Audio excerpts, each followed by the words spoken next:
1 മണിക്കൂർ കൊണ്ട് തീർക്കാൻ കഴിയുന്ന ഒരു കാര്യമായിരുന്നു. ഇപ്പോഴും ഗവൺമെൻറ് ഈ കാര്യത്തിൽ പരിഹാര നിർദ്ദേശങ്ങളുമായി മുന്നോട്ട് വരുന്നില്ല. അപ്പം മുനമ്പത്തെ ജനങ്ങൾക്ക് നീതി കൊടുക്കണമെന്നുള്ള കാര്യത്തിൽ സംശയമില്ല. അവിടെ ഒന്നും ഒരാളിനെ പോലും ഇറക്കി വിടാൻ നമ്മൾ അനുവദിക്കുകയുമില്ല. ആ വസ്തുത മനസ്സിലാക്കിക്കൊണ്ട് ഈ പ്രശ്നത്തിന് പരിഹാരം കാണാൻ ഗവൺമെൻറ് ആയിരുന്നു ശ്രമിക്കേണ്ടത്.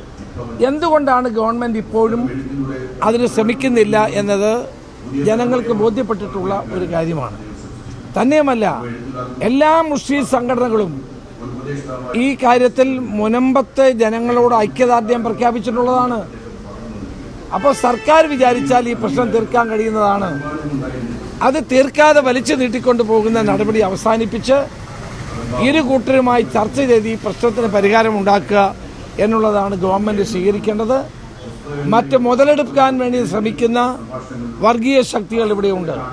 ആ വർഗീയ ശക്തികൾക്ക് മുതലെടുക്കാനുള്ള സാഹചര്യം ഒരുക്കാതെ ഇത് രമ്യമായി പരിഹരിക്കാൻ ഗവൺമെൻറ് ഇനിയെങ്കിലും മുൻകൈ എടുക്കണമെന്നാണ് എൻ്റെ അഭ്യർത്ഥന.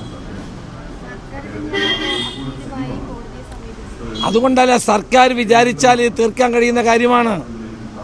അവരത് തീർക്കാതെ ഇങ്ങനെ മുന്നോട്ട് കൊണ്ടുപോവുകയാണ്. കമ്മീഷൻ വെച്ചും അല്ലാതെയൊക്കെ മുന്നോട്ട് കൊണ്ടുപോവുകയാണ്. ഇരു കൂട്ടരുമായി ചർച്ച ചെയ്ത് ഈ പ്രശ്നം പരിഹരിക്കാൻ എന്തുകൊണ്ട് ഗവൺമെൻറ് തയ്യാറാകുന്നില്ല?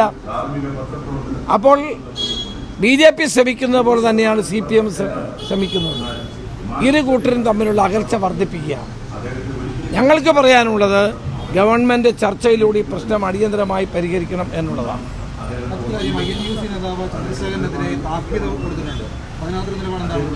അത് പാർട്ടി എടുത്തത് താക്കീത് കൊടുത്തിട്ടുണ്ടെങ്കിൽ അത് തെറ്റൊന്നുമില്ല. അത് ഇത്തരം കാര്യങ്ങളിൽ പാർട്ടിയുടെ നിലപാടിനോടൊപ്പം INTUC നിൽക്കേണ്ടതാണ്. പാർട്ടിക്കൊരഭിപ്രായം, INTUCക്ക് വേറൊരു അഭിപ്രായം എന്നുള്ള നിലയില്ല. ആശാവർക്കർമാരുടെ സമരത്തിൽ പാർട്ടി എടുത്ത നിലപാട് INTUCയും അംഗീകരിച്ച് ആ സമരത്തോടൊപ്പം നിൽക്കേണ്ടത് തന്നെയാണ്. അതിനകത്തൊരു സംശയവും വേണ്ട.